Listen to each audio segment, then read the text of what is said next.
All right. Well, man, where do we start? Do you have an update on Seth Collins for us?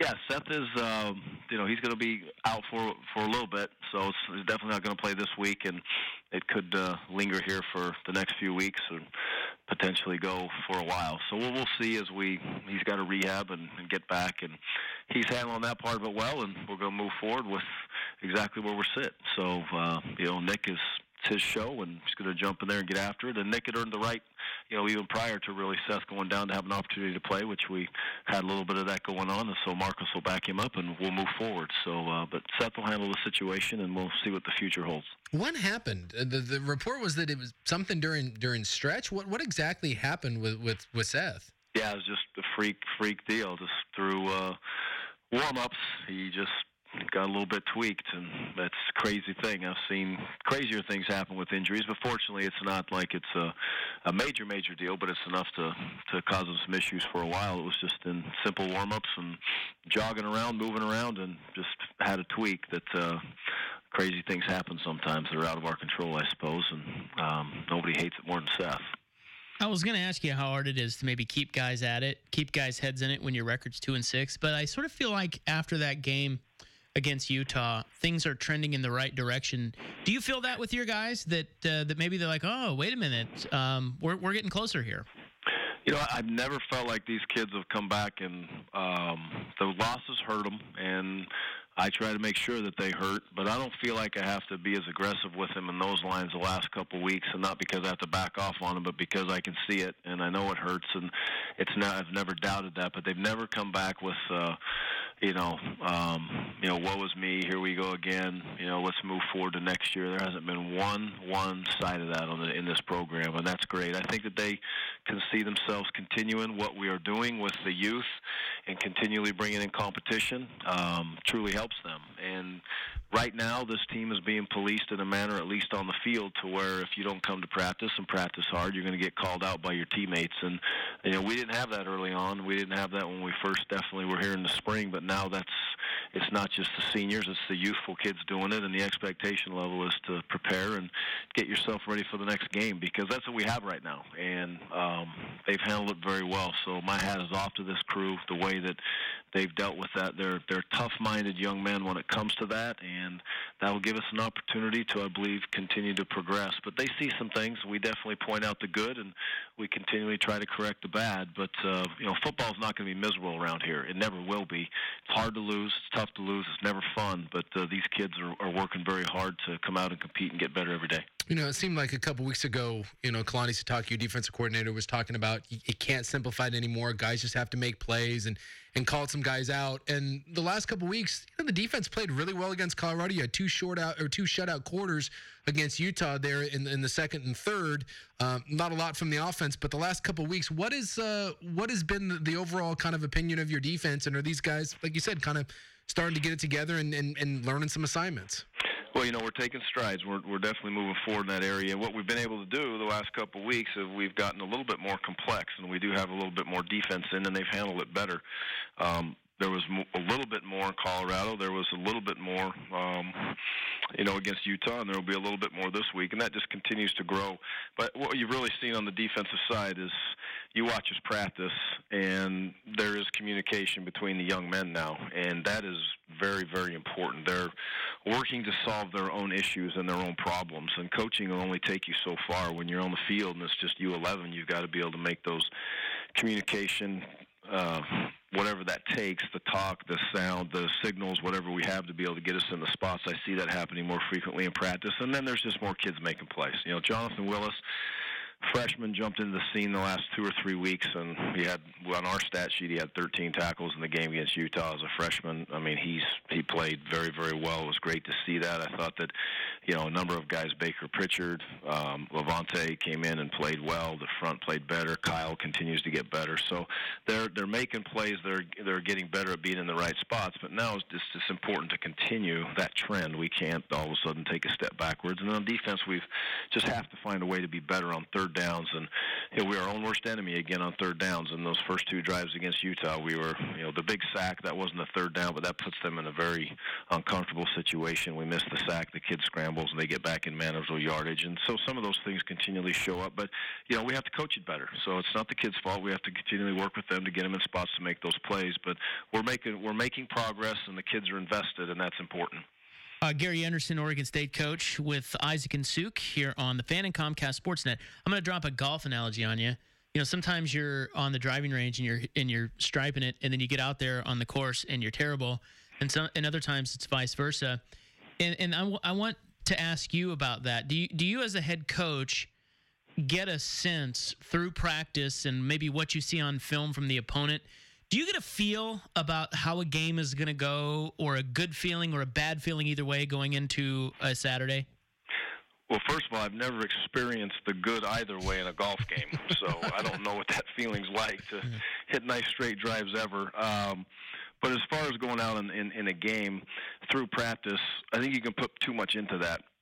We ask our kids to practice a certain way, and there's going to be days that are better than others. I've been around a lot of coaches I talk to throughout the years take a lot of stock in Thursday practices. I believe they're very important practices also. But, just because you have a little bit of a rough Thursday doesn't mean you're going to play bad, or doesn't mean you have a great Thursday you're going to play good. It's about going out and practicing the way you practice and move forward. During a game, I think you can get a real feel of things. This last game was interesting. Our tactic was to try to slow down the game a little bit and not be a fast break offense. And Utah did the same thing. We did not expect them to come out and huddle up and, take the time off the clock, and that game ended up being 3 hours and some change, and which is, right now is good for us. It gives us an opportunity to control the game a little bit more and keep it where it needs to be. So that strategy was a positive for us on our side. I thought our kids handled that well, and they adjusted to some of the game plans that we had in this last game. So a feel of how a game is going to go. Every game is so very different, and it can change in so many dramatic ways, positives or negatives, as it goes through it. But I just try to stay right in the middle of it, level-headed, and let them know that we have the utmost confidence that they can get it done. You had mentioned with the defense you were able to put a little bit more in the last couple weeks, but on the offensive side of things now, you still have a freshman. No matter who's playing, you got a freshman at quarterback. Just kind of your initial reaction to how Nick played in his first game, and how far along are you in your offense when you are dealing with a ton of youth right now? I thought Nick handled it well. Just the composure. We seem to be operating a little cleaner, if you will, and his ability to get people lined up and be in the spots was apparent in that game to me. He stood in there and made some big throws. It was a close ball game throughout, and when we had to scramble a little bit and try to get ourselves back into it, he had some opportunities to make some plays, and it was a tough game for a quarterback. He dropped back pass, and he didn't have 2 seconds to throw the ball. He had a second and a half to get the ball out, and that's why you basically saw us throwing fades and slants when we had an opportunity to drop back pass. And, that's not bagging on anybody on our football team or taking shots at kids. It's just the fact of the matter is the front seven for Utah is very, very talented, and they got after us up front pretty good. And in the inside run game, it was the same thing. So I think Nick adapted to that. He got the ball out when he needed to. He had 1 sack, and that sack was on a play-action pass, not on a drop back. And he took some shots back there, but delivered some balls that were crucial, and he also was able to run with the ball when he needed to and made good decisions for the most part of pulling the ball. So he ran the offense. Do we have more offense we'd like to be able to get in and continue to grow? Yes, but I think the key is for us right now is as we go through the rest of the season, we have 4 guaranteed opportunities and still a possibility for another one after that, is we have to have a base offense and a base defense. I feel good about that with our defense right now. We've moved forward there offensively. I feel like we've kind of bounced ourselves around trying to create plays, if you will, and that's just where we were. But we can't be like that the last 4 or 5 weeks. We have to be able to get ourselves and be able to say, this is our offense. We need to build for this year to represent Beaver Nation and the seniors the right way, but we have to have a core offense when it's all said and done so we can make sure we can move forward. And I felt like we did best we've done this year of having that in this last ball game. Does Nick have a chance over the next couple of weeks to take this job and make it his, or will it still remain an open competition when Seth is ready to go? No, I think Nick's going to sit there, and I think he's put himself in a position right now to, be the guy. And when I say that, it's an opportunity for him to be able to feel comfortable, and I think it's his time to feel comfortable, and that doesn't have anything to do with an injury to Seth or anything else. It's the fact of the matter Seth needs to get better, and the fact that the team needs to feel like this is where we're going, because it is different. It's different with a different quarterback back there. The skill set is a little bit different, and Seth being in a position to not know when he's coming back. And then as we move through the future, we'll see exactly where it holds for all those young men. They need to make sure that they get into a position to continually fight. We'll work to build competition at that spot as the years go on, which we have. We've got a commitment from a very good quarterback, and we also have another quarterback in our program that's with Darryl that's played Division I football. So we're in a good spot. They're not afraid to compete, and they know that we're going to ask them to compete every day and may the best man play. But right now, I see Nick being back there taking the snaps as long as he stays where he needs to be and continues to progress. What's the biggest upset you've ever been a part of as a coach? Oh, definitely the Sugar Bowl. When we played Alabama at Utah, and we were a very good team, obviously ranked and all that stuff. But still, when you walk in there and you play Alabama in that setting, and we had some things going on with the staff, with myself leaving to go to Utah State and all the stuff that came with it. That was, much of the staff was kind of up in the air at that point and moving forward. But to go into that game and go in there and beat Alabama, and maybe not just beat them, but be able to beat them the way that we did was just a great day. With the first thing that would come to mind for me. Yeah, I didn't know that you were the defensive coordinator that year. Yeah, out there. And you guys thumped them pretty good. And both those Utah teams, the one with Alex Smith and that one was it Brian Robinson, right? Was your quarterback? Yeah, Brian Johnson. Or Brian Johnson, excuse me. Do you? I mean, you beat Alabama, you beat them handily. Is that Utah team? Is that team capable of winning a national title if you give them the opportunity? That team. The team this year? No, the team that you guys had that beat Alabama. Team? Well, not to get after the 08 kids, but I think the 04 team was the best team I've ever been around. Those kids were never challenged. Alex Smith was the quarterback, and they never challenged is not the correct word, but there wasn't very many quarters where the game was in question when those kids played. In 2008, we had 4 or 5 or 6 games that came right down to the last couple plays, and they won every single one of them, which is a true credit to those guys. But those were 2 unbelievably talented teams and great teams. But if I had to pick one to say, hey, that was the best team I've been around, I would say 04, but 08's nipping at their heels. Kind of stunk that the 04 team, I'm not going to say they got screwed, but they played Pitt, and Pitt wasn't. That wasn't a competition. That wasn't what you wanted to see in a BCS game with an unbeaten Utah team. Would have been nice to see that team get a chance to play one of the big boys.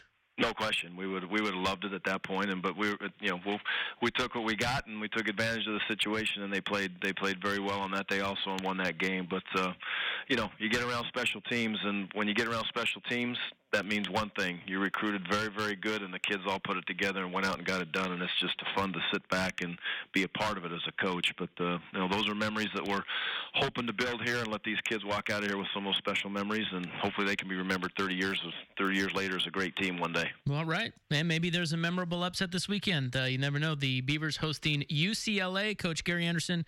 We will talk to you next Wednesday. Thank you. Thanks, guys. That is the plan. Win games, right? Yeah, let's do it. Go Beavs. Take care. As Mike Riley would say, you played the varsity this week. This is a tough task with UCLA. They give up some rushing yards, though. They do give UCLA does. But you wonder if Oregon State's going to be able to take advantage of that because they have not been very good at rushing the football. I do want to see the defense that's played well the last 2 weeks and see how they do against this UCLA squad that when they're clicking, they can move the chains a little bit.